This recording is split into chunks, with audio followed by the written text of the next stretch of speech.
अगली खबर का रुख कर लेंगे। विकासनगर के ग्राम पंचायत कुंजा में भूमाफिया ने बिना एमडीडीए की अनुमति की प्लांटिंग कर ली और ऊंचे दामों में प्लॉटिंग कर भूमि को बेचने का काम कर रहा है। यही नहीं, माफिया सरकारी भूमि के साथ नाले की जमीन को भी कब्जे में लेकर बेचने का काम कर रहा है, जिसकी शिकायत ग्राम प्रधान कुंज ने जिला अधिकारी से की थी। लेकिन भूमाफिया की रसूखदार के साथ सांठगांठ होने के चलते मामले को ठंडे बस्ते में डाल दिया गया, जिसका ग्रामीणों ने विरोध किया और दोबारा एसडीएम को शिकायत पत्र दिया। लेकिन शिकायत पत्र देने के बावजूद अब लेखपाल का कहना है कि भूमि की जांच तभी हो पाएगी जब शिकायतकर्ता पुराना नक्शा लेकर आएंगे।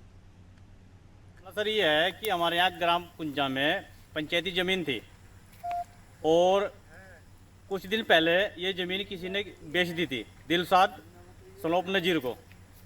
तो उसको मकान भी आवंटित हुआ था सरकारी योजना में और स्वच्छ अभियान के तहत शौचालय भी मिला था। और उसके बाद ये ज़मीन दिलसाद ने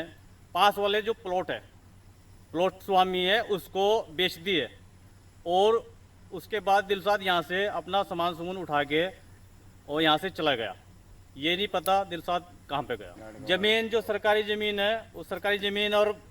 साइड वाले सरदार जी की ज़मीन है, इसको बराबर करने की कोशिश है। चलिए इस खबर की ज्यादा जानकारी लेंगे। हमारे साथ हमारे संवाददाता सोनू सिंह जुड़ चुके हैं। सोनू, भूमाफिया के बिना एमडीडी के अनुमति के प्लॉटिंग करने का मामला सामने आया है, जो शिकायत करने पर भी जो है ये पूरा मामला सुलझा नहीं है, क्योंकि बताया जा रहा है कि भूमाफिया के कनेक्शन बड़े बड़े लोगों से है। देखिए, लगातार सरकार के स्तर पर ये प्रयास किए जा रहे हैं कि जहां पर भी जमीनों की प्लॉटिंग हो रही है वहां पर पूरी पारदर्शी तरीके से जमीनों को बेचा जाए और सरकारी भूमि पर किसी भी तरह से कोई भी भूमाफिया जो है वो अवैध रूप से कब्जा ना करे और जो अनुमति एमडीडी की चाहिए होगी उस अनुमति के बाद ये आगे की प्रक्रिया को आगे बढ़ाए। चूंकि भूमाफियाओं का एक बड़ा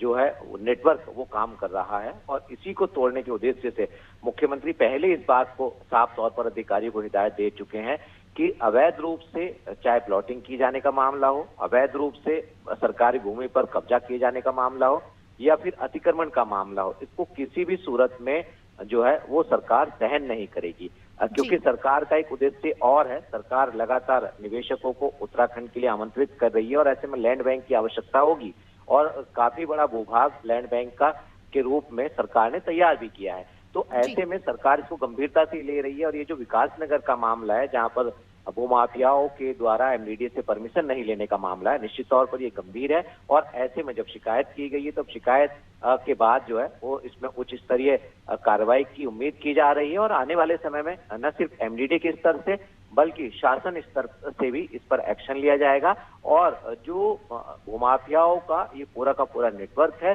इसको तोड़ने के लगातार सरकार और शासन के स्तर पर प्रयास किए जा रहे हैं और आने वाले समय में हम देखेंगे कि जो भूमाफियाओं का बड़ा नेटवर्क है जो अवैध रूप से सरकारी भूमि पर बेचने का और खरीदने का खेल खेल रहा है, इस खेल का जल्द ही शासन स्तर पर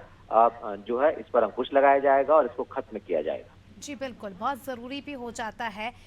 इस तरह के मामलों में कार्रवाई करना, जिससे कि दूसरे लोगों को भी संदेश जाए कि इस प्रकार का भ्रष्टाचार और इस प्रकार के काम जो है प्रदेश में नहीं सहे जाएंगे। बहुत बहुत शुक्रिया आपका हमारे साथ जुड़ने के लिए सोनू, तमाम जानकारी के लिए।